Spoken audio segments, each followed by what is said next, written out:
I think you all know the drill by now. New update, so it's time for a unit review. Up first is our free unit for this update, Takumi. Fallen Takumi is an exciting unit for one big reason: his personal weapon. The Scotty is a 14 might bow with +3 speed built in. On turn 3, enemy units within Takumi's column, or columns adjacent to him, will take damage and be inflicted with panic.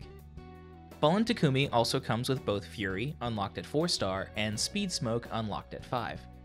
Takumi is an excellent free unit. He's functional without much outside investment, and he has a flavorful, powerful, and tactical niche. I can only hope that this kind of novelty is the standard for free units going forward. Moving on to the banner.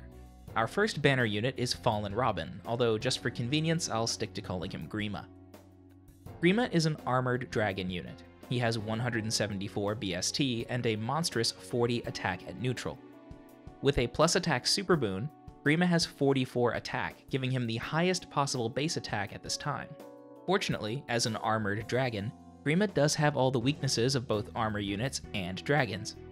Red units with armor slayers, or worse, falchions, will give him a very rough time.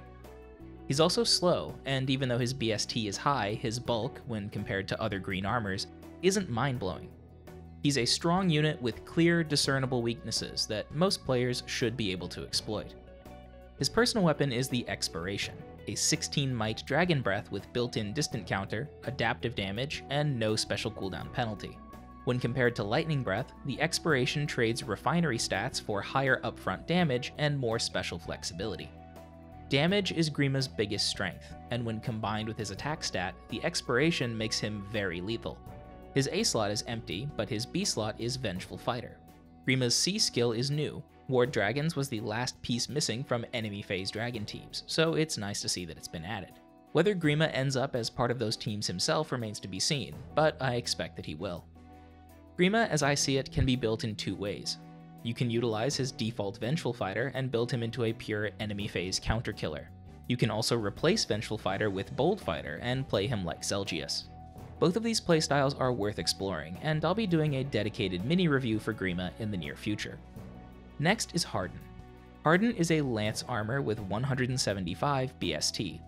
His stats are evenly distributed, although he has exceptional mixed bulk.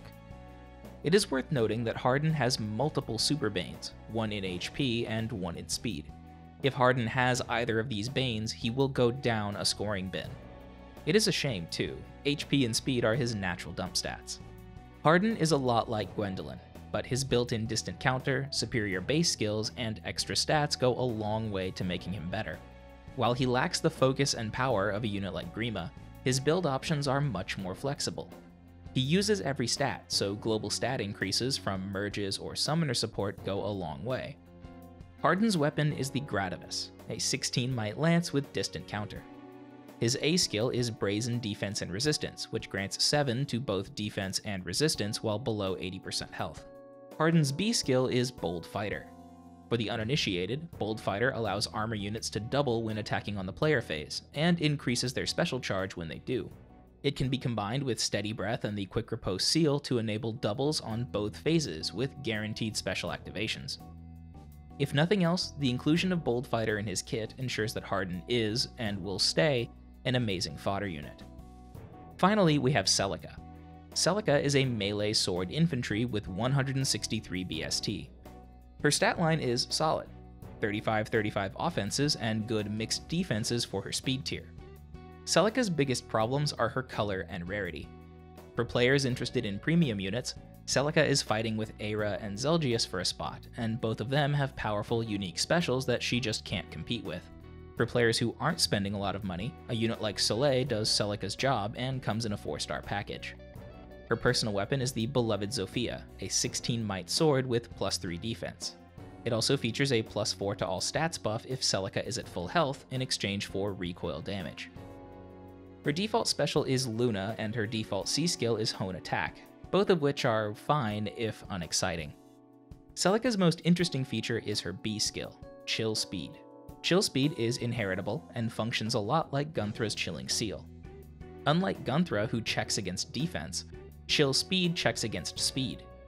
The debuff will always land on the enemy's fastest unit first, and that's where the debuff should be most impactful anyway.